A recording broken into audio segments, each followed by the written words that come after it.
Hey, Top Airlines Math Industry, and we are going to take a look at add and subtract fraction rationals, part 1. So, we've learned about long division, we've learned about all the different rationals and how to graph them. But what we're going to do is try to add and subtract the fraction rationals. So, going back to your middle school years, you probably learned about adding and subtracting fractions. So what we're going to do is solve these two problems, so it will help us continue. When you add or subtract fractions, it's a good idea to make it as simple as possible. Try to keep all of the denominators the same. For example, if we have 3 over 7 and we have 10 over 6, we need to find some kind of common denominator that will help us out, because you can't mentally do this and that, which is very, very hard to do.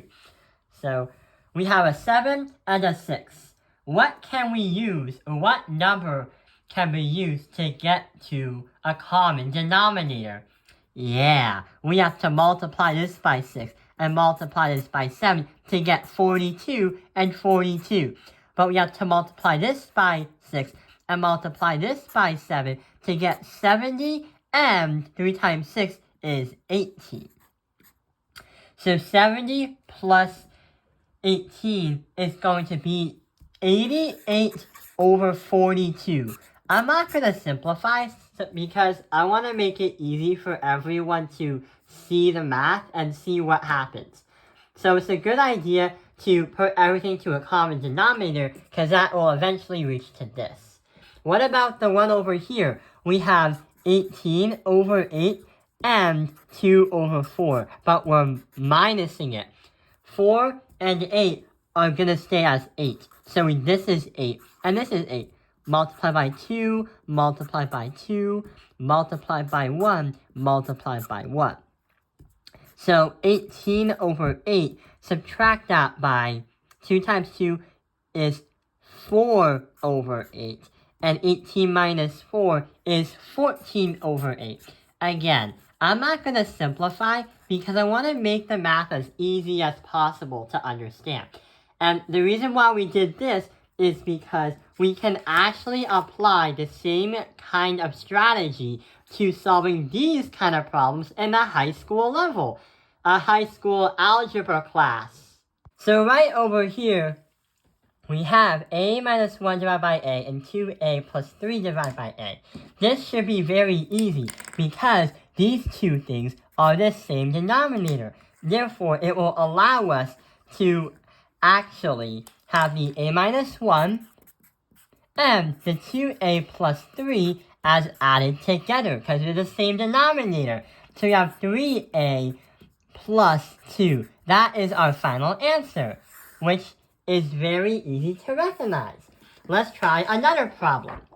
With this problem, see how they have the same denominator? We have this and that. But what are we going to do with this? There's a subtraction sign. So we're going to multiply it by this, multiply it by that too.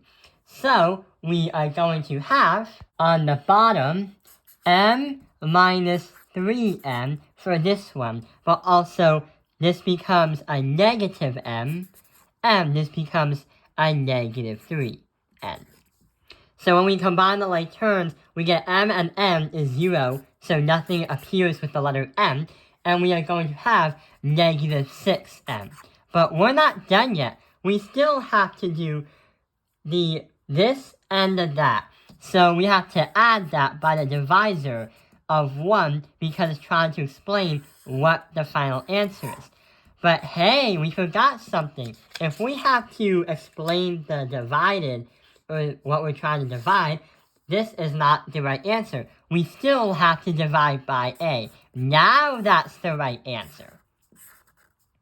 So when the problems are like this and that, where the denominators are similar or the same to each other, it makes a lot of sense that the problem's going to fly by and you could just easily add and subtract. But sometimes we might have to do a little bit more steps.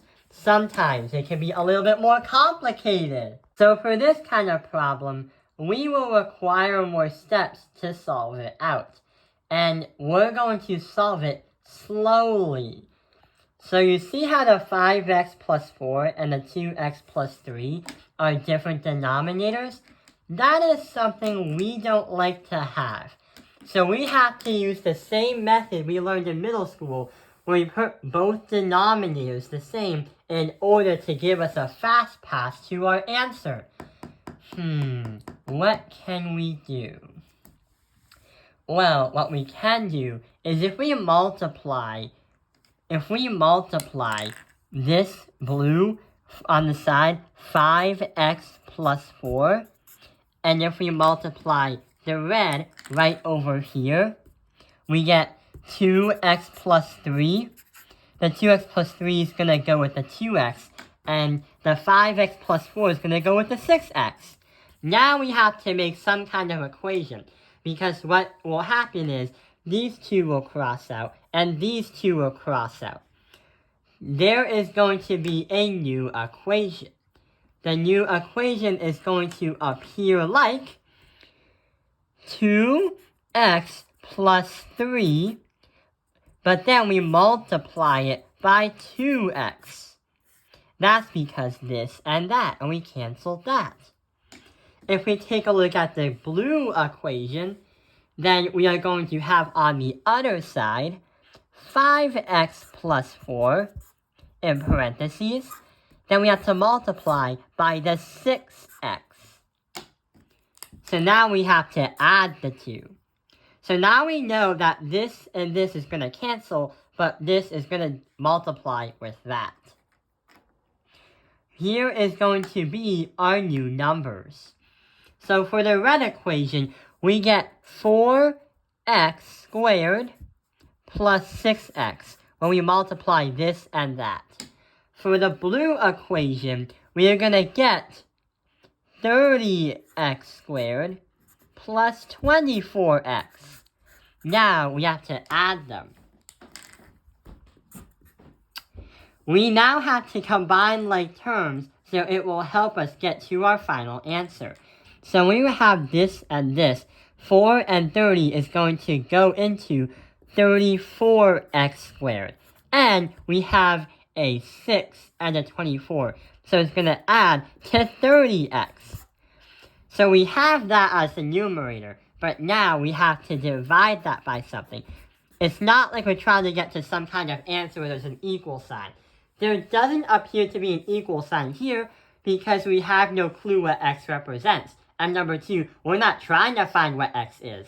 So we have the 5x plus 4, and we're going to put that on the bottom. And we have the 2x plus 3, and we're also going to put that on the bottom. I'm just going to color this blue, and I'm going to color this red. And this is going to be our final answer. This is what you will receive when you try to add or subtract fractional rationals. Sometimes your math test or your math assignment is going to have the word reduce, because you're not actually solving for the problem, you're just trying to find out if I were to add these two, how would you reduce it into something that makes a lot more sense, or something that's more simple. Let's take a look at another problem. So, this problem has us subtract the numbers. So what are we going to do? Yeah, I'm going to color code. So this is blue, and this is red. So here's what happens. The x plus 2 is going to go right to the opposite of where I highlighted. For the blue equation, it's x minus 3. The x plus 2 is going to be multiplied to the number 2.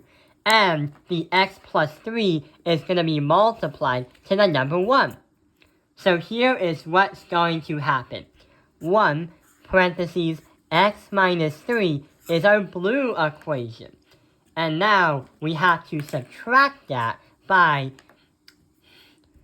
2, parentheses, x plus 2 as our second equation.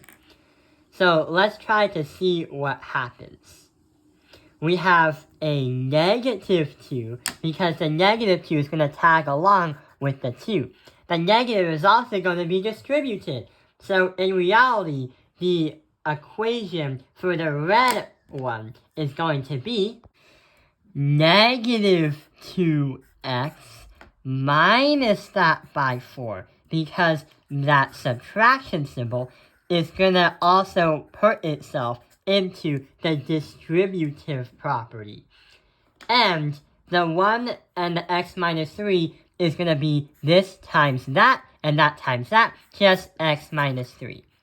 When you add the two using simple math, you're going to get an answer of x, negative x minus 7, because you're creating elements from these two, and you're creating the x from these two. So negative x minus 7 divided by, we have x plus 2 and x minus 3. And that is going to be for red and blue. That's going to be what we're trying to divide with, but we're going to have them separate. We're going to have them separate because we don't want to try and FOIL them together or multiply them together. The x plus 2 is going to be in red, and the x minus 3 is going to be in blue. So that is how we add and subtract using the middle school stuff we learned, and that's how we also add and subtract fraction rationals. I hope this video has helped you understand adding and subtracting fraction rationals.